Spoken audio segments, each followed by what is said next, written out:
Welcome to this week's episode of Stusic. This week's guest is Tzayla. Tzayla blends indie pop music with world and ethnic music.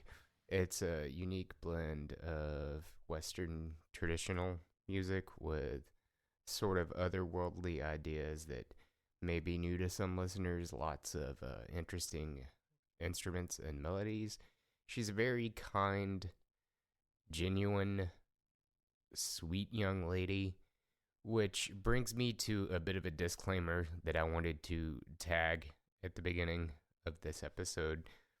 If you listen to this episode and enjoy it, which I hope you do because this is probably the interview I'm most proud of to date, I will pre-warn you that this is my first G-rated episode. It was a lot of fun to do that. Typically, my other podcasts are very much parental advisory, explicit lyrics. So just be warned that this episode is vastly different from the other episodes of the show and the other podcasts on my sort of Stooniverse network. So I don't want anybody to listen to this interview and then go to the other content and be shocked. And I don't want that to reflect poorly on Tzayla as well, because she's very sweet and kind and took the time to sit down and chat with me. And it was a lot of fun. The more I do this and the more that I sort of explore different podcast avenues and topics, the more I find that sitting down with local musicians and just kind of learning their creative process and just talking about creativity in general is my greatest joy. I have the most fun doing this, and it's what I'm most confident in terms of podcasting content. So, without further ranting, I will get right into this interview with Tzayla. Her links will be in the description, and she has a podcast coming out March 2nd, so be sure to tune into that. She discusses that along with everything else in this episode. So everybody take care. Enjoy your week. Now, there are some technical difficulties that I kind of experienced when editing. When the audio was recorded on Tzayla's end, there was a couple of glitches that I have decided to kind of leave in because you get the gist of her answer. I'll do a punch in on my end to kind of reiterate what she's trying to say in the middle of the glitches, because it kind of sounds like a CD skipping. But I didn't want to entirely cut the sections out because the way in which the interview flows from question to question, it kind of bleeds into the next question, and there was too much good stuff to completely remove that. So yeah. So there's so much that I could say to introduce you that I'm gonna do my best to keep it at a reasonable length. You're somebody who has a very genuine air to them. Thank you. With all of your output, I know finding you on live at Vinyl Frontier, your performance was so sweet and genuine. Your ability to articulate ideas creatively that are accessible, but also combining them with ideas that are maybe not conventional to the style of music without seeming forced or pretentious is a skill that you don't see in people often. And also, I mean, your work ethic too. You have an incredible work ethic like nobody else. Like you had such an incredible 2024. Thank you. And you're already hitting the ground running with 2025. So coming off the heels of 2024, how does that feel? It feels great. I feel like 2024, my main goal was, set the foundation, solidify my brand, solidify my message. And now that I have that foundation, I feel like I really can hit 2025, like you said, the ground running. Like I can hopefully see more growth in 2025. So yeah, I'm proud of what I was able to do and excited for what I'll be able to do in 2025 as well. Right. And you have the ethic to achieve that because I mean, it's the amount of content, like looking at your artist page and seeing how much on there has 2024 on it is incredible. Thank you. And you were pretty much born into this because your first song you wrote when you were 5? I wrote my first. Oh, okay. So I've been like singing melodies and like random stuff ever since I can remember. But my first fully fledged song, like with structured verse, chorus, bridge stuff, I wasn't until I was 11. I was in school and I was really bored and I was trying to remember the theme song to my favorite show and I couldn't think of it. And I was like trying to jog my memory and I realized everything I was like writing down and singing was something I created and I was like, oh, cool. And I decided to finish it. And that was when I wrote my first fully fledged song. And do you remember it by chance?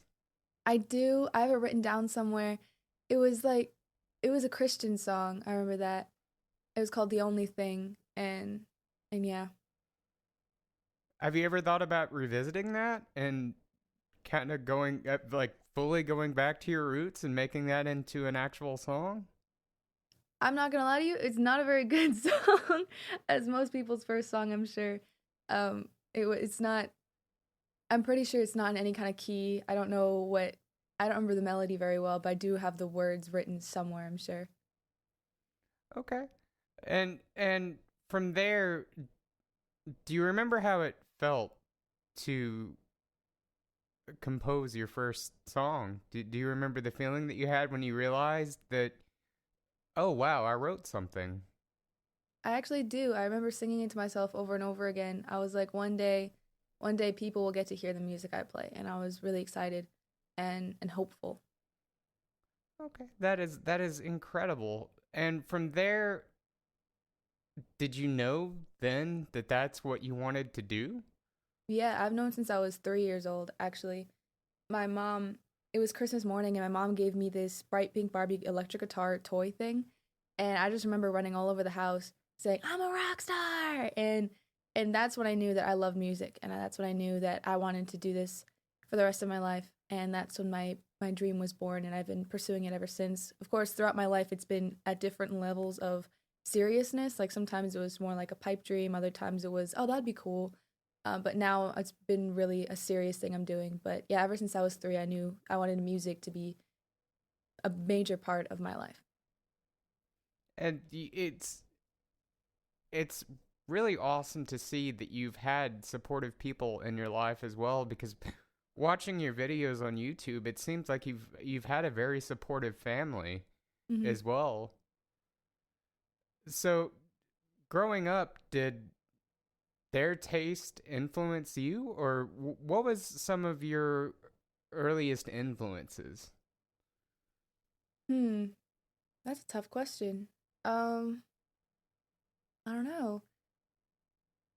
I guess when I first started releasing music, my main instrument was like the piano and the guitar and the clarinet. Those were the only instruments I knew how to play at the time. And so when I first started releasing music, for some reason, it was really important to me that those were the only 3 instruments I used. So if you listen to my song "Love You've Done Me Wrong," those are the only 3 instruments in there, and so that's I guess that's where that influence came from. But I had a lot of like pop influences. I was a huge Taylor Swift fan and Megan Trainor fan when I back in middle school when I first started working on music stuff. So I guess that was an influence. Now, like currently, my major influences are a lot of world, world genres, like the band Skald. They're a Norwegian group. I get a lot of influences from different cultures. They're different musical cultures. Again, more indie pop, indie rock. Just all over the place. Like I know my song Oceanic Witch has like 8 different songs that I took inspiration from, all of which are from different genres, some of which are from movies and so yeah, just whatever. I'll take it from anywhere really. Just whatever's yeah. I don't know if that was a very educated answer. No, that's honestly that's perfect because it definitely your range of influences definitely show in a way that doesn't seem forced. It seems very natural, your ability to incorporate all of these elements into your music, which is something it's rare. Your ability to absorb information and make it your own is a skill that can't really be taught. It's natural, and it definitely reflects in your output as well. And it's really inspiring because to incorporate like the Taylor Swift side of things with the world music, it's and make it this big universal um output is really cool. So, Thank you. and I know your live performances are also great. Um, so going back, do you remember when you first started having interest in world music? Oh, okay. So, all right. So I've okay. Let me try to figure out how to start this sentence. So my entire life, my family's been traveling for since as long as I can remember to the present day. My family spent weeks to months at a time in different cities, different states, and different countries. And so, growing up with such constant influence from different cultures has had a humongous impact on me and how I see the world. And each time I go to a different country or different area, I tend to listen to the music that originates from there. And I've also started this amazing habit of collecting instruments. So I've got a collection of over 30 instruments right now, and I play 14 different instruments, a lot of which are ethnic instruments that I've collected around the world. And so in my travels, it's really had a humongous influence on my musical style. And I'm also a mixed kid. I don't know if you knew that. My dad came from Germany, my grandma from Mexico, and my grandpa from the Philippines. And so as a mixed kid growing up in America, who's traveled a lot and has many influence from around the world, it was really important to me that my music also like reflected that. So that's part of the reason I like to mix the pop with the world influences. It's like a reflection of who I am because I'm a little bundle of cultures here in America, and I was like, I would love to introduce other cultures, like those other cultures, to people who would not normally be exposed to them. You know, does that make sense? Right. Yeah. And you do an incredible job as well because the way in which you do it's so natural, and it's really really awesome. I know. So of all the instruments that you play, what is your favorite? Chinese bamboo dizzy flute. That is my favorite one. Which, yes, I saw that on which was the song? Sorry, I watched like all of your story behinds Oh, thank last night, you. and it was the one where you just gotten the it don't think it was tug of war. It was where you just got the Brazilian lute type Yeah, or the Bolivian. Bolivian, yeah, Yes. Bolivian charango, yeah. Yeah. Yeah, you played the dizzy flute in that as well, correct? Yeah. Yeah, and that came out really really well. I enjoyed that a lot. Thank you. So, in going to you took some summer courses at Berkeley hmm as well, and have you noticed already, has that impacted your style of writing at all? Style of writing, I'm not sure, but definitely work ethic. Definitely work ethic.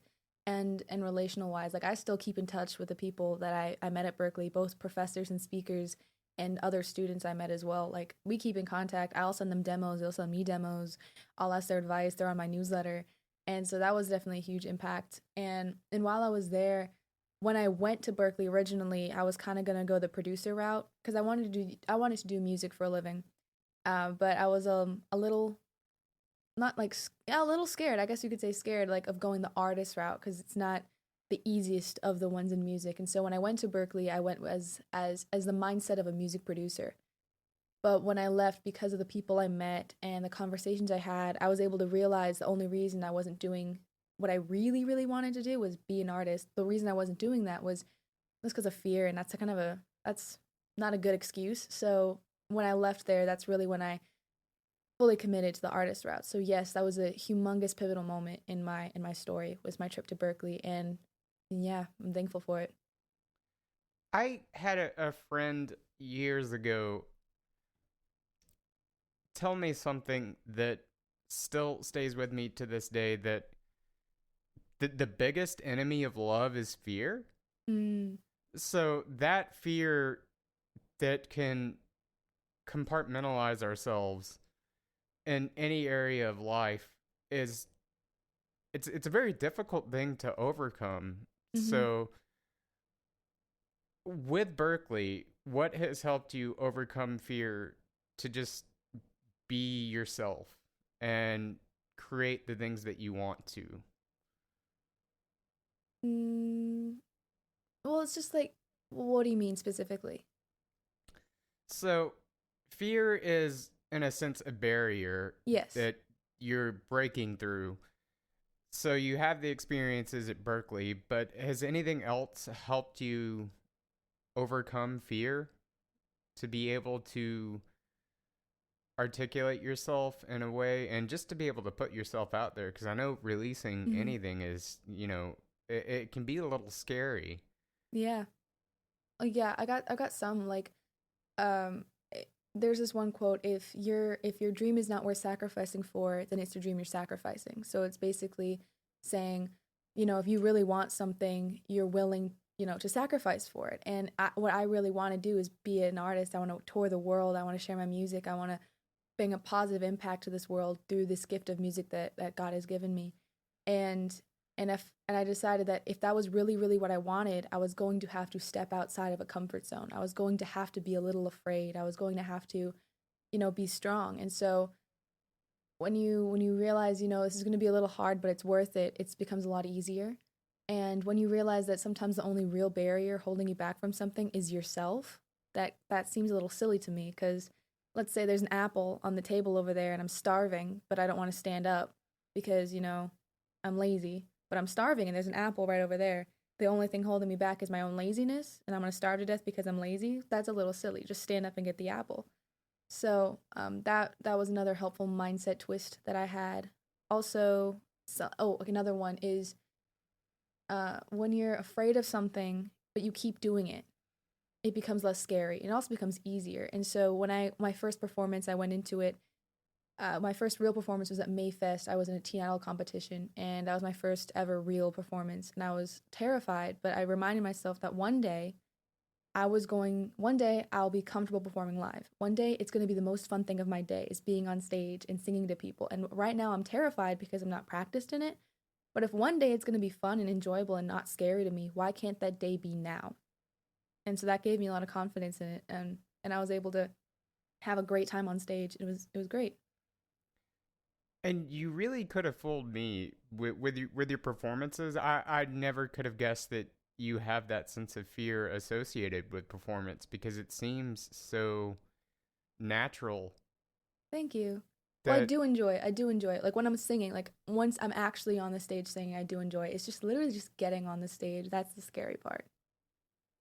sometimes getting started can be the most difficult part. Like taking those first steps toward something can be a very difficult thing. So going back to the beginning of recording and making music, so you produce everything. Mm-hmm. How did you get started with the production side of things? And what was the first sort of step that you took to create your first music? That's a fun story. Well, like I said, I've always wanted to do the music route, and I always had this little loft dream in my head that, one day a record label's gonna find me, and I'm gonna be on the radio, and everything's gonna be awesome. But I was just playing my guitar in my room. No one heard me, and when I was 14, my family moved down here to Georgia, and I realized, no one's gonna find me just playing my bedroom. That's a little silly. A record label's not gonna discover me playing in my room. So I decided, music production is something I can learn. That's a skill I can learn. I can teach myself. I can take classes. I can take lessons. And so I did some research on it. I got myself a DAW, and then and I tried messing around with it. Like I tried to teach myself music production. I got nowhere. I will say I think I had no idea what a DAW could do. And knowing now what I know now, looking back, I had no idea what a DAW could do. But then my sister found a class on monthly.com taught by Charlie Puth. It was a production class and it was like 4 weeks long. And I took it and it was very beneficial. I learned a lot from that class. And then from there, my mom heard about Pippin Music Academy and she wanted me to take guitar lessons. She wanted me to take guitar lessons at Pippin Music Academy, which is also a studio, by the way. And I took guitar lessons. I probably took 3 or 4 lessons. And then I found out he also taught music production. And when I heard that, I was like, hey, Mom, I can teach myself guitar much better than I can teach myself music production. So can I switch these classes to music production? And she agreed. And so I studied there for 4 years. And yeah, and that's how I started. That's how I learned music production. And of course, I went to Berkeley for a program in music production as well. But when I came to my own music, ever since I had a finished, complete song, even if it sounded awful, I wanted it to go out. I wanted to release it because, to me, I wanted to take that first step. So in 2022, I believe, that's when I started doing research. Like, how do you get your music on Spotify? And I found DistroKid, and I've been releasing music ever since. And how did it feel to finally put that out? It felt awesome, let me tell you. It felt great. I was like, that's my work. I did that. That's my music. It's a dream I had to have my music played on Spotify or on the radio. It's because I did something about it. It's now come true, and I couldn't wait to see how far I could take it. And I like the idea that in terms of creativity, success is the act of doing more so than the fallout is a bad word to use in this context, but whatever happens after the creative input is released, the act of releasing it in the first place is the seeds of success. Yeah. And with your first production, did you notice a difference in the way your brain worked while writing when you had the ability to lay it all out into a DAW? Did it change your way that you compose, or did it? Because I know sometimes when you go to record an idea, you start recording it and you started adding all these layers, and it sort of morphs into something entirely different than what you set out to do in the first place. Did you find that in your music, or were you able to get the ideas down in a way that vision was exactly the way it was in your head? Honestly, it depends. It so depends. Like, I'll sometimes have a fully written song, and then before I even touch my DAW, and then I put it in there and I start building it from there. And generally, when that happens, the vision from the beginning is what I get at the end. Only in some cases does that change.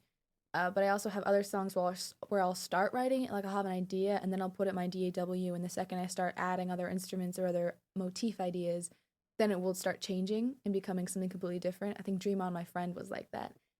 Or I'll even have songs like Wolves that just started with a cool song or drum beat idea, and then I wrote the song in tandem with the rest of the music. So it really just depends, honestly. Yeah. Now, this is the first section with a bit of a glitch. So her response is essentially saying that most of her songs are written from the heart, but she also does have the ability to sort of pick up on the emotions of others. It's pretty much the gist of the answer. Some of it's kind of lost, but like I said in the intro, there's too much good that this sort of leads into to completely remove. And I love the story behind all the layers with Dream On My Friend specifically, because your ability to layer ideas that are not necessarily complex on their own, but when they start interplaying with one another, become this very intricate arrangement. I've always loved that sort of style. It's almost like musical Legos in a sense of like you have these blocks and you start putting them together, and it's like, oh, it turns into this elaborate thing, and I love the story behind that one. And your way to arrange Thank that, you. and also the opening track on Overdose as well, the way everything builds, and it starts off with that drum, just that single drum, and the way everything comes into play as the song progresses. I have a soft spot for that. So, Thank and you. lyrically, you seem to have an ability to make songs very personal without sort of it being on the nose, so to speak. Like, you articulate very personal ideas in a way that's not just like a very blunt statement, which is also a skill in itself as well. Like, I know discussing your first run of Wolves, or the song that inspired, I guess, because you wrote a song that inspired the song in a sense, and your ability to take that and to be direct without being too upfront is also a skill. When you first started writing lyrics, was that something that you pulled from personally, or was it stories in your head that you had Mhm. about like situational stories? Because I know some people write conceptually and some people write from the heart. So going back to your first lyrical content, was it a story or was it from the heart, so to speak? Now, from here, it's rather difficult to edit the glitches completely out. There are some sort of stumbles that's not Tzayla actually stumbling, but I kind of can't edit fully around them because there are some great nuggets that she says in there. Well, when I first started writing songs, they were all from the heart. That was where they mainly are. Like where it came directly from the heart. Like there was the story of like high school letting someone in, and then when you finally do and things don't go right, and how you feel afterward. Like that tells that whole emotional journey arc. And a lot of my early songs were about, I moved when I was 14. That's when I started writing majority of my songs after the move. It all came straight from the heart, and songwriting soon coming into my head. And that's when I started writing things that were not just about like my own life, but I was able to process other people's emotions. So like I'd be watching a movie and there's a care emotion. Oh, I can write a song about that. That's an emotion a lot of people feel. And I know a good example of observing an emotion and articulating that in your own view is tug of war. I really liked the concept of that, and the way in which you did it. I think that was really well done. So, what would you say, if you don't mind me asking, is your most personal song to you? What's a song that you, every time you perform, you feel that in your heart the most? And I know that all of your input is from the heart, or output is from the heart. But what's the one that every time you play, it's like cathartic? That's such a good question. And two immediately came to my mind, but I'm trying to make sure if that's like the right answer. Um, the right answer. Oh wait, you. My song "Who Am I to You." I don't know if you know that one. It's like the whole talking stage within relationships, where you're just texting people and you're like only sort of friends. That kind of happened with me and this guy, and like we were really close. But I was like, I don't know if he wants to, date me, or if we're just friends. I don't know, because he'll come into my life at weird parts and he'll like pour out his heart and then disappear. And then I'm like, what the crap? And so it was a huge emotional thing for me. And so that one, and then Tug of War is written about the exact same guy. And so both of those together definitely always takes me back. Um, I guess the whole Not Easy album as well. Those are definitely nostalgic. When I play them, all those memories kind of tend to flood back. And I think many other ones. But that was a good question, though. That's a good question. Like, what songs have a lot of emotional impact on you when you perform them to this day? That's a good question. And are there overlap between the songs that really strike home emotionally when you play them live versus just having fun? Because at the end of the day, I know that music is such a highly emotional expression that sometimes, letting go of all of that and just having fun can be difficult, especially when you're writing your own music that's so personal. Is there overlap between that and songs that are just fun for you?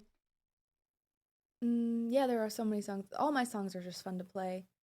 I guess Tug of War is a great example. So yeah, Tug of War depends on my mood. Like Tug of War is just a fun song, like the melody wise, if and to sing.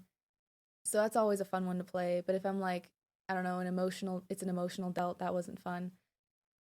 So I guess that's a good example. Another fun song to play, Rich Man's Bluff. So, have you ever had a song that you sort of struggled with, that you started and it hit a wall, so to speak, and you developed writer's block in the middle of that? And from there, how did you break that wall and finish that song? That's another good question. I think Tug of War is another great example. This song comes up a lot. I started that song because of a friend of mine. Like he was telling me he liked this girl, but I was like, you shouldn't date her. It's a bad idea. And that's where the whole message came from, was that original concept of him liking a girl. It was a bad idea. And so I wrote the song from his perspective. That's how I originally wrote it. But then, like, I don't know, I started it and I lost momentum really quickly, and it kind of stayed a long time. I forgot it existed. And then when the situation happened in my own life, I was recognized that I've written some of these words before. Like this seemed very familiar to me, so I went back through my phone, found that old unfinished song from like weeks ago, and so with this new, I changed a lot of it because I didn't like the verses at all, but I kept the main message and the chorus. So yeah, I just got I got newly inspired, and that helped me finish it. It's so funny looking Mm-hmm. back on ideas, how the more you experience life, the more they sort of turn into something different. Mm-hmm. Do you have any songs that, I mean, that's a prime example, but once the song is finished and you start performing it and it's released and life happens and develops, is there any song that post finishing has sort of changed meaning to you as time went on? That's a good question. Um, I'm pulling up a list so I can make sure I get this, like, refresh my Right, memory. it's hard to keep everything together sometimes, especially because, I mean, Oh yeah. like I said, in 2024 alone, you've released, right, between the album and the singles, it's probably Yeah. close to 25. I didn't quite count, but yeah, that's a Yeah. lot. And do you find that sometimes writing, because an interesting side of the creative process is the link to our psychology in a way, like not to get too deep or cerebral into this, but I find that sometimes when you start writing a song, it unlocks something that's within your subconscious that perhaps you're scared of or avoiding, or just it's hard to know ourselves at times, I suppose. So is there any song that you can think of that has sort of unlocked something within subconsciously that maybe you weren't aware of going into it? Some really good questions. I gotta say, these are some really good questions. Like they really make me think. These are great. Let's see. Oceanic Witch. That's a good one. I wrote that one because I was watching a TV show, and these girls were competing to join this girl group, and when they got into the girl group, they were going to be given a humongous platform. They were immediately going to go on a world tour. They were going to be given the biggest budgets, and it was going to be awesome. And they were my age, during this time, and I remember being so jealous. I was like, they're my age and doing so much more, and I was like comparing myself to them, and much influence over anything that they were going to be about to be given, because they didn't have a platform before joining the competition. So when they would go on world tours, when they would have their record deals with these huge companies, they were not going to have a lot of influence in the decision. Oh, I don't have any creative input anymore. I'm just kind of the person and a lot of their decisions and influence gets taken away, and it must be awful. And so I wrote Oceanic Witch to kind of to convey that, to like, you never know. And it's universal as well, because I compared to Eric, she can't talk to Prince Eric, and that must have been heartbreaking for her.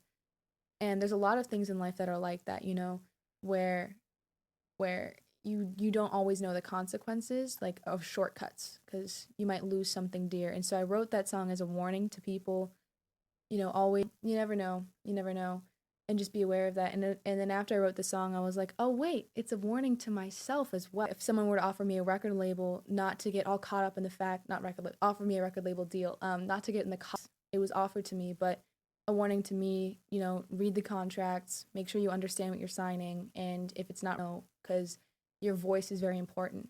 What you say, what you do is very important. And I think that answers your question, although I realized halfway through talking I forgot the question, and I think I answered it. No, that was a really beautiful answer, because I view conversations much like creativity. In Yeah. Rick Rubin's book, The Creative Act, he talks about the notion that conversations are creating, because you're creating these moments that didn't exist prior. So it's almost like following a muse, so to speak, when you're talking with somebody, especially when it comes to something like art. The directions in which it goes naturally, it's so much No, you're more fine.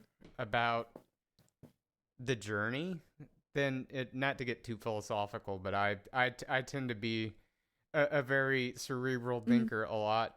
But people start out with, point A, of that they have their Yes. starting point, and they're looking over there at what they perceive to be point B, and they forget that it's so much more about what happens in between.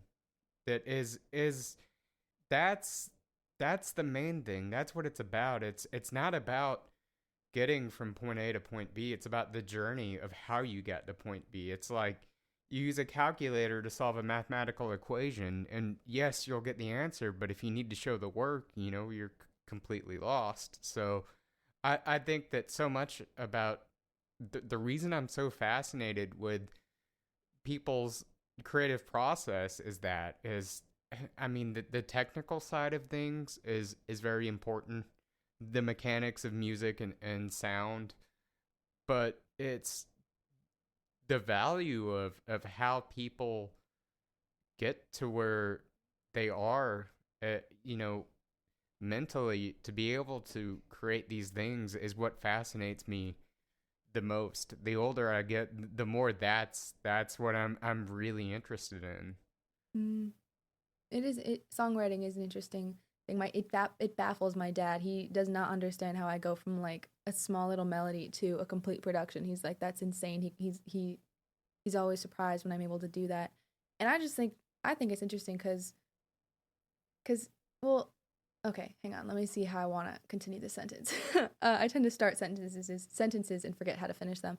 But I just love that process. You know how you start with something small, like an idea, like a concept, and then you can turn it into something refined, and you can impact someone else. Like, let's say I'm going through a heartbreak and I write a song about my heartbreak, but I'm able to do it in a way that helps someone else realize something about their relationship, or helps them, a nugget of some sounds. So sometimes saying a specific word in the sentence sounds weird, so you can't say that, like that consonant right next to this consonant, but so you have to figure out the right pairings of words, the right rhyming of words, but also be able to create a story that makes sense start to finish, and then pair it with instruments and melodies that make sense with the message as well. And it's just a fun little puzzle that I really enjoy doing.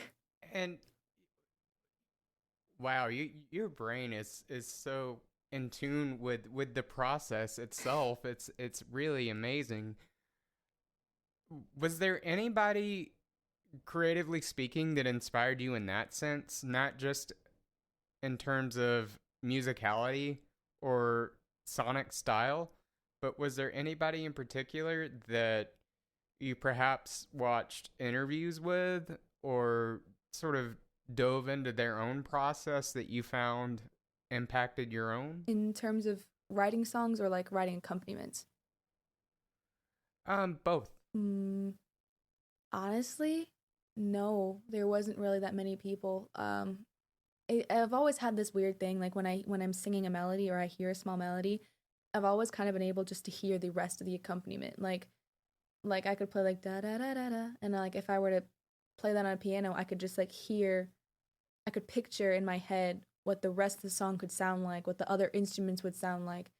Uh, I was I was actually producing a song for a friend of mine, and she was like, I want this song to sound kind of like water. And I was like, okay, water. Then, with that color blue in my head, I was able to pick out instruments that I felt matched that tone of color. This makes no sense. And it was like, but then I was like, we should add some strings because I feel like this is a song that would be played at sunset at the beach. I was able to dial that in. And so it's got like blue as in specific synths that to me sounded like water, and then the strings to me kind of have this like reddish yellow tone to them, and so we added that in, and she was like, I can actually feel like I'm at a sunset at the beach right now just because of the instrumentation I'd used. And it's just something I've always been able to picture in my head. I don't know where it comes from. Um but but yeah, so that's always been a huge asset when in the studio, coming up with those when it comes to adding accompaniments to music. And in terms of songwriting, I've just always written music. I think we are all influenced whether we know it or not. Because when we listen to a song, we're influenced by it. When someone talks, we're influenced by it. So while I might not be able to pinpoint my exact influences when it comes to my songwriting style, I've definitely had influences in my life. So You said something in the middle of that made me so happy because this is something that people either get or they don't. So you associate sound with color.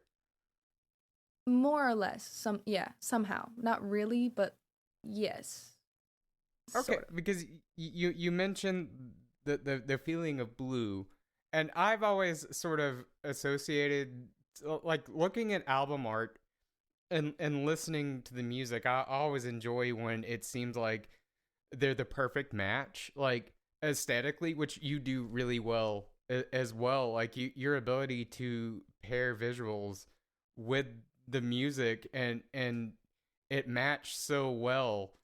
I've always been fascinated by that, and some people get that. Like when I say something sounds blue or yellow or what. Some people look at me like I'm crazy, and some people kind of get it.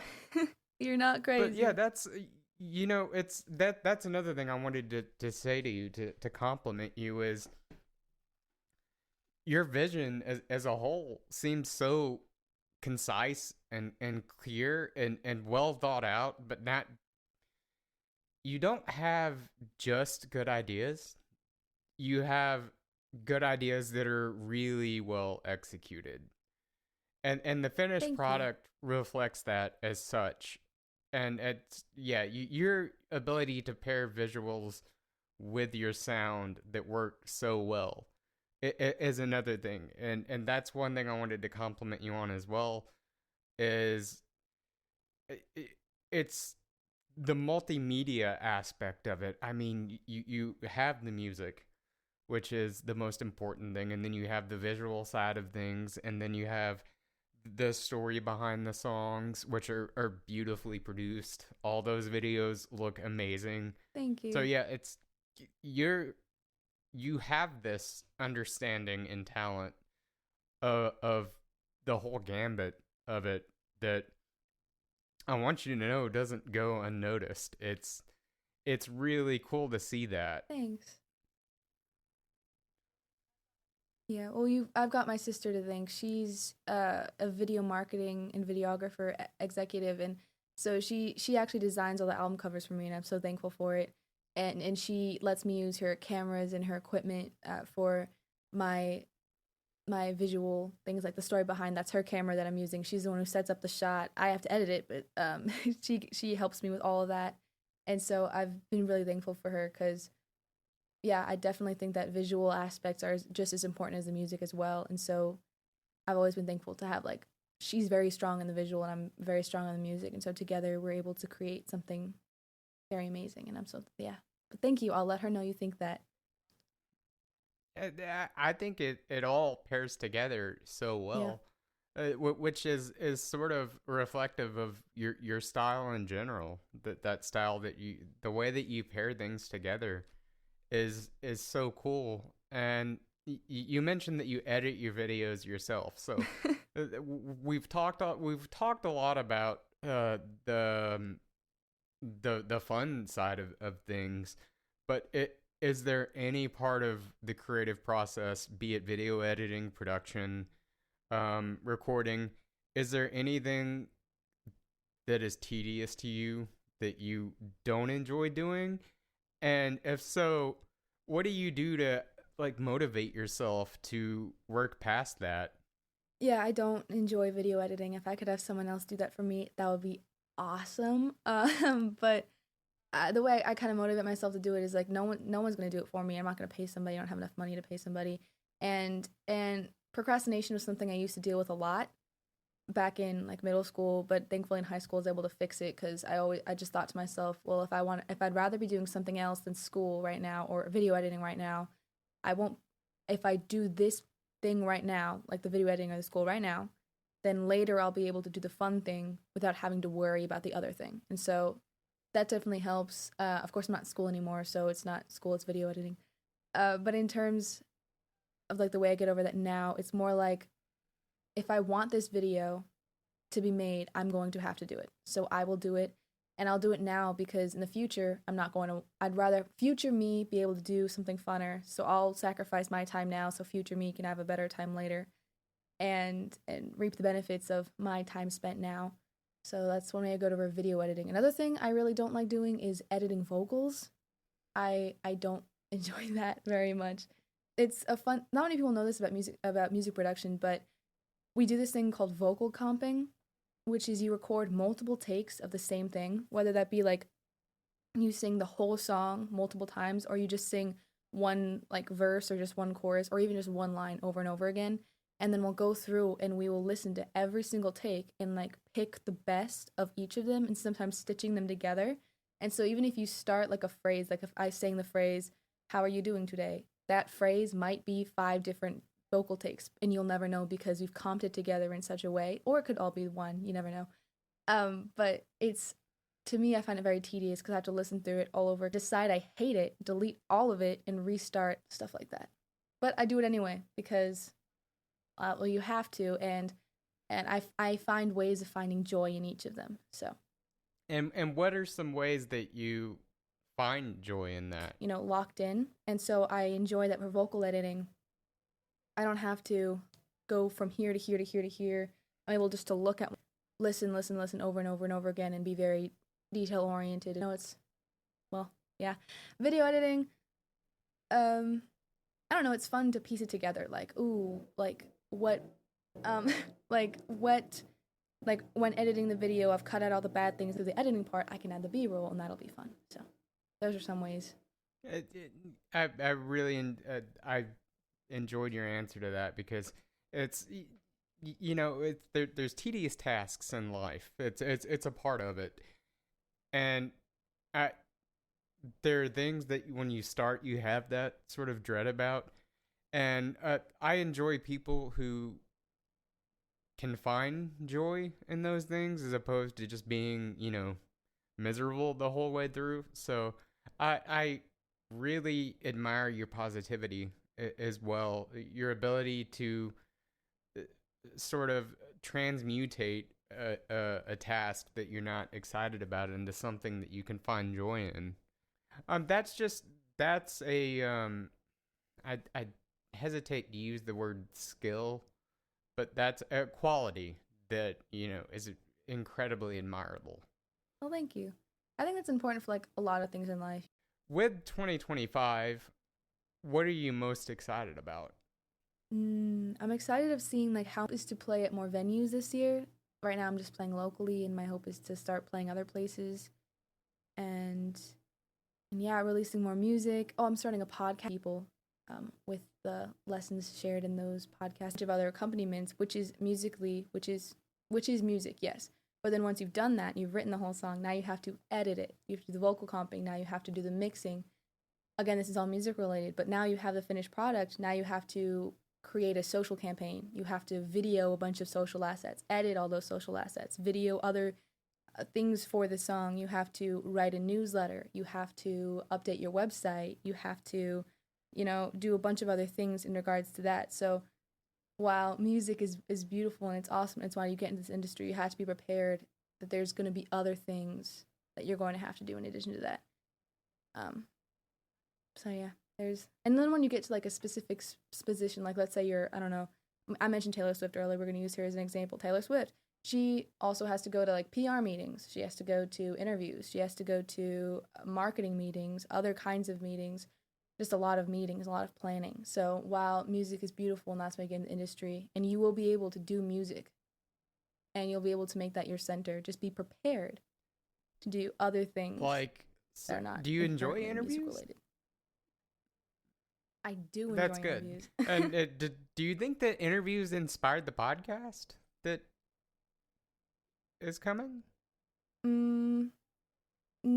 Well, my dad has a podcast. He's had a podcast for many years, and when I was 13, me and my best friend, we not raided his office. We went to his office and started our own podcast. It was just a cute thing we did on our phones. But ever since then, I've always had this thought of like, oh, I could start a podcast one day. And then I was at an event and they were talking about the importance of long form content and how if you have a podcast, you can not only provide a lot of value to people, you can also take snippets of it and post them places. And a lot of other benefits come with long form content, such as podcasts. And so since my dad already had a studio for it and one of my part-time jobs is I edit podcasts, so I already know how to. So I figured, this could be a fun thing to do. And so I started it like 2 weeks ago. We've been recording episodes and editing episodes and writing show notes. And yeah, it launches March 3rd. And can you give a little bit of a preview as to what people can expect from that podcast? Yeah, it's called Off Key and On Pitch. It is like your backstage pass, the unfiltered world of music. Basically, I just share candid conversations with industry professionals, artists, musicians, other music people, and we just talk about like stories and like our stories. We talk about lessons, some insights, just stuff like that. I'll even have episodes where it's just me in the episode, and I'll give you lessons and insights and stories and practical stuff to take away. Like I end each podcast with questions you can ask yourself to grow as an artist or grow as a producer or grow as an A&R agent, depending on the focus of the episode. That's awesome. Yeah. I'm actually looking forward to that because that's the kind of thing that just fascinates me to no end. Yeah, it's a lot of fun. I'm excited. Yeah. I'll let you know when it comes out, and you need to let me know when this comes out as well. I'm excited. Yes, ma'am. Absolutely. And we've gone about an hour, so I won't eat up too much of your time because I know that it's talking about all the moving parts of music and how much time goes into it. I know that you're extremely busy, so I want to take a second to just thank you for the opportunity and giving the time to do this. It's an honor, and thank you so much. And I appreciate that you brought that aspect of it up because people tend to hear music and think that like, oh, it took the length of the song to make that song, so to speak. But I mean, it's more than a full-time job. I mean, by the time I think there was a quote about Beyonce having to work like 80-hour work weeks, and that's really, I mean, by the end of it, that's what it entails. So I appreciate that you sort of brought up that aspect and also just took the time to have this conversation. I've really enjoyed it. I've enjoyed it too. I can talk about music for hours, so I didn't even realize how much time went by. But thank you for reaching out to me. Like this is great. It was amazing. I've really enjoyed it. Thank you. Yeah, this was a blast. Thank you so much. And is there anything that you would like to impart onto listeners before you go? Any closing message? Ooh, closing message. Okay. If you have a dream, I don't know what it is, but let's say you want to be an astronaut, you want to be an artist, you want to be a doctor, you want to be a cowboy. I don't. It doesn't matter what your dream is. It could be like a carrot farmer. But whatever your dream is, don't be afraid to go after it. Because sometimes, I think we talked about it earlier. Sometimes fear is your biggest obstacle, and as long as you take that one step forward, it'll be easier to take the next step later. And someone once showed me this thing where it was a calculator, and then you do 1.00 and you raise it to the power of 365, and the result of that is just 1. It stays 1. But if you take 1.01 and you raise that to the power of 365, the number is like 37 point something something something something, and it keeps going on forever. And it's just meant to illustrate that, if you do one thing a day, you take one step a day, you do one small thing a day, eventually it's going to compound into something substantial. It doesn't matter if all you did that day was, post on Instagram, or if you want to be an artist, if all you do is post on Instagram, or if you want to be an astronaut, all you did was, read a chapter of a book. I don't know much about becoming an astronaut, but it doesn't matter what you do, whether it be like actually putting yourself out there or educating yourself on the field you want to go into. Whatever that one step is, as long as you do something each day, it will compound and something will come out of it. So just remember that. So go after your dreams. And thank you. I hope you take care, and I hope that 2025 is everything that you want it to be, because you've worked very hard to get to where you are now. So yeah, I'm proud of you, and thank you for all that you do.